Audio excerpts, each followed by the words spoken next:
In this video, we'll use the Eikonal Synchronous Amplifier to make high dynamic range measurements of the transmission of an optical component.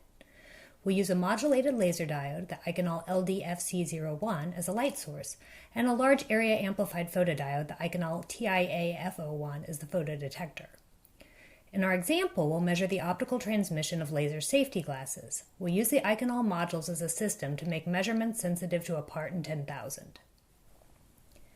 Here's an overview of the optical setup, starting with the signal generator that modulates the laser diode.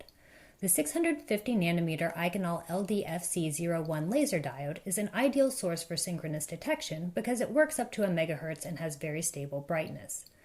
The large area photodetector is the Eikonal TIA-F01, which is matched in performance to work with the Eikonal Synchronous Amplifier and is also conveniently powered directly from the amplifier's plus or minus 12 volt auxiliary supply.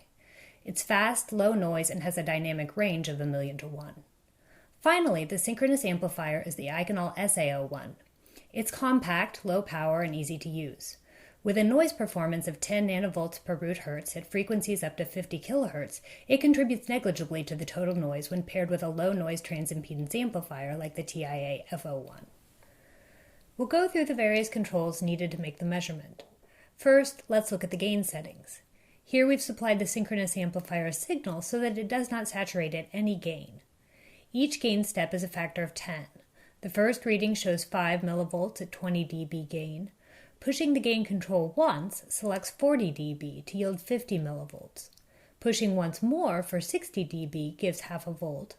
Finally, 80 dB gives 5 volts.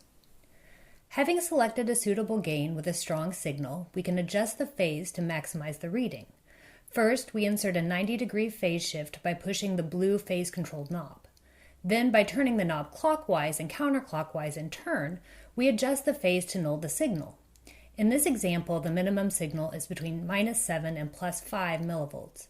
We choose the smallest of these and click twice to add 2 increments of 90 degrees, thereby maximizing the signal at 1.04 volts. Now let's measure the attenuation of a neutral density filter with known optical density of 3, or 1,000 to 1. The filter screws into the threads on the front of the amplified photodiode. We cycle through the gain settings to achieve a strong signal. On the 80 dB setting, the reading stabilizes after a second to 1.12 volts. Since we've changed the gain by a factor of 1,000, the optical density is 1.04 over 1.12 times 10 to the minus 3, or an optical density of 2.97. The spec is 3 plus or minus 0.15, so this is well within expectations. Notice that because the signal drops substantially at this level of attenuation, we could not have reliably made this measurement directly using a scope. Notice too we made this measurement with the room lights on. Since the synchronous amplifier is sensitive only to light modulated at the reference frequency, the room lights do not interfere substantially with the results, so long as the detector itself is not saturated. Now let's apply this technique to an inexpensive pair of laser safety glasses.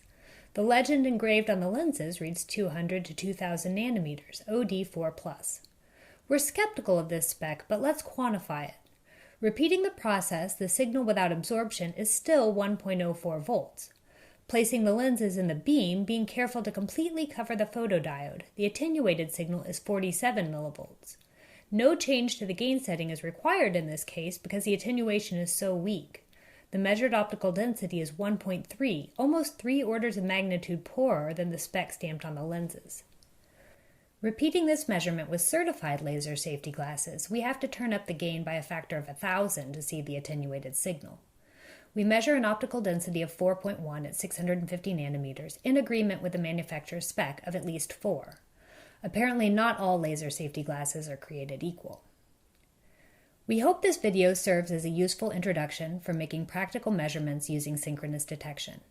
If you're interested in any of the Eikonal products presented here, please visit our website or contact us.